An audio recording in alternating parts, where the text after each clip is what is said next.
What's good, Commander fans? Alonzo back with another video. Now, I just finished watching that preseason game, and honestly, that was a great game. It might be the best preseason game of the season. We really needed this win. If you didn't know, Danny Johnson, he got slammed by Mark Andrews, and this was like a revenge game. Danny, this was for you. We really needed this for him. This is a morale booster. And honestly, I didn't even know the Ravens had a 24-game win streak for going on for 8 years. Never really noticed that. And, the coach, John Harbaugh, said that it's luck or that it's just a coincidence. No, it's not luck. Like this guy or this team, they try to win the preseason game. They've been doing it for 8 years now. We finally snapped the streak. Honestly, we're known for snapping streaks, and I'm just glad we got it done, especially after what he did to our guy. Because Danny Johnson would have been so much better if we had him this game because the secondary looked, I don't know. We'll get into that. But the main thing I want to talk about is Sam Howell. That's the most exciting thing, the best takeaway from this game. He looked amazing. He started the whole half. Honestly, if they didn't score or the defense didn't give up that touchdown towards the end, I don't think the offense would have gone back out. We're up like 10. But when it was like 10-7, yeah, I don't think the defense would have gone up.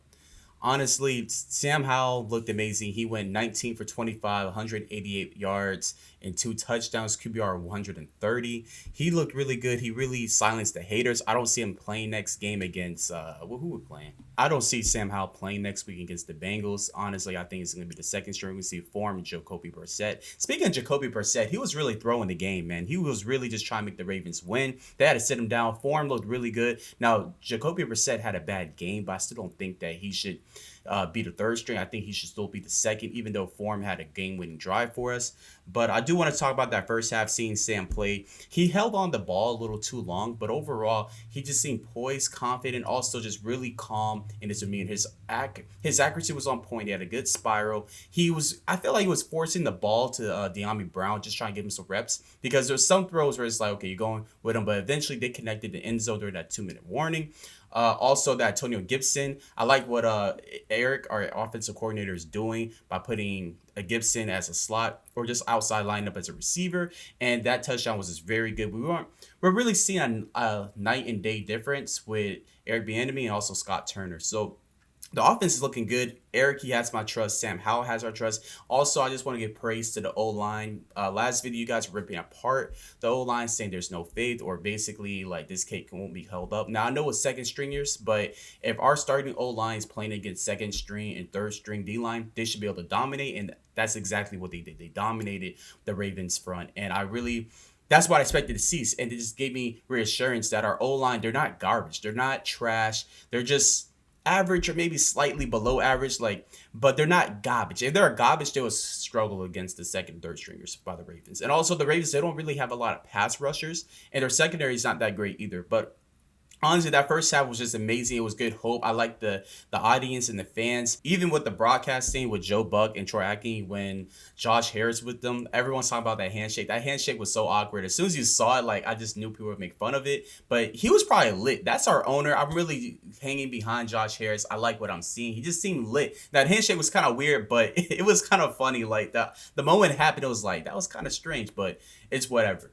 But the only downside, but I do have a positive from it, was probably the Terry McLaurin injury. Leading up to the half, it's like as soon as he got hurt, everyone's just thinking like, why are the starters even out there to begin with? But I know we just want to see Sam and what he can do and everything like that. But apparently we got the injury report. It's a turf toe or just a sprained toe. He could be back week 1, but quite frankly, I don't think we need him back week 1 against who we're playing, the Cardinals. We don't need him back against the Cardinals. I'm gonna be at that game actually, but we do not need Terry McLaurin. And honestly, I think that's a positive with Terry McLaurin going down. Is Jahan really stepped up and showed us what he do. Jahan looked like a receiver 1 today. Tell me he didn't. Jahan looked like a receiver 1. I really like what I saw from him. He was like just coming and attacking the ball. He was going in and out. And there was some plays where Stan was being rushed and he was just scramble out, and Jahan would just make a play and get open. Jahan looked like receiver 1. He didn't score today, but I feel confident in him. And Terry McLaurin is not ready to go against the Cardinals. I think Jahan can really hold it down with De'Ami and them. So that's the main thing for offense. Defense didn't look too good. Josh Johnson should be able to go down the field like this. Now we didn't start 5 of our defensive linemen, so Chase, Montez, Allen, even Monitis, like the backup defensive tackle was in there, but the defense, they just gave up too much, and that's why I said we needed Danny Johnson. If Danny Johnson didn't get hurt, I think the defense would have held up a lot better, but they They just couldn't cover anything. Also, Wild Goose, I liked him last season, but this game he had a bad game because first it was the pass interference, and then boom, they're like within 5 yards of the red zone, and then they target him again, and they throw a back shoulder pass. He didn't even swing his head around, and they just scored on him. They targeted Wild Goose, and honestly, if it wasn't for that drive, our offense wouldn't have gone out because like that's really set up the scenario for us to do that 2 minute drive towards the halftime. But also tackling Emil Forbes. I like what I saw. There was some plays, some people try to say that he was burnt, but I really like the tackling I saw. I know he's a smaller guy. They say he's like 160. He looked like he's 170, 180, but he can hit. He ain't scared to hit. He's going to go in there and try to make a play. I like that key tackle. He got that stop on third. Emil Forbes, I like the aggressiveness that I'm seeing from this brother. Also, somebody I want to talk about briefly is Jared Patterson. Now, Jared Patterson's been with us for a minute, and he scored. He had a good touchdown from form when he caught the pass. It was a face mask, and he was able to get in the end zone.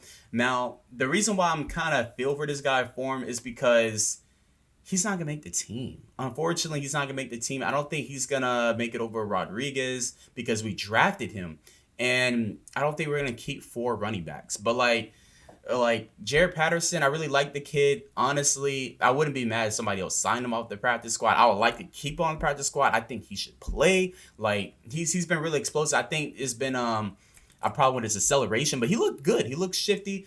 I really like what I saw from Jared Patterson. He didn't get too many carries. Honestly, no one got too many carries. Rodriguez had the most carries for 5 yards. No, 5 attempts at 31 yards. But I really like what I saw from Jared Patterson. That was just you can't really teach that. That's the second attempt, hard will, and he just got the touchdown. Also Cole Turner, he had a good game. He had some good receptions as well. Oh, what's his name? Hodges. Hodges did bad. Now that wide open pass, if we didn't convert later on, that wide open pass by Hodges that he dropped, that was just so ugly. That just made me question everything. I know everyone was screaming when he dropped that pass from form, but Hodges didn't have a good game. He's on a hot chair right now. Pringle. I think Dax might make it, but everyone's fighting for that fifth and sixth spot because we already know who's the starting 4 receivers, and it's gonna be Terry, Jahan, Diami, and Curtis. But the last two is open season. Dax, I mean, it could be Dax, but Hodges, man, his stock kind of went down. Hopefully he bounces back. Tight ends, again, Cole Turner did good. Bates, he didn't really do much, but I really like what I saw from him, like blocking. And I think I already mentioned already, O-line did good. O-line did good. I just want to say that again, like really give them props. Like I like what I saw for the O-line, and quite frankly, like they're not as bad as we're making out to be. But again, it's the second and third string. We're not gonna know for sure until the season starts. But that's my main thing. Offensively, talked about the injury as well. So Terry got turf. So I think that really concludes it. That's really all the wrapping points. I'm gonna make another video after the Bengals game, and also I'm probably gonna make a video after the first game, the Cardinals game. I'll be right back. I'm gonna make a video as well. That should be an easy win. I'm gonna make a prediction as well, and I'm also gonna make a season prediction of what I think before the season starts of how we're gonna go by the end of the year. As always, hail the Commander fans. I'm out. Be easy.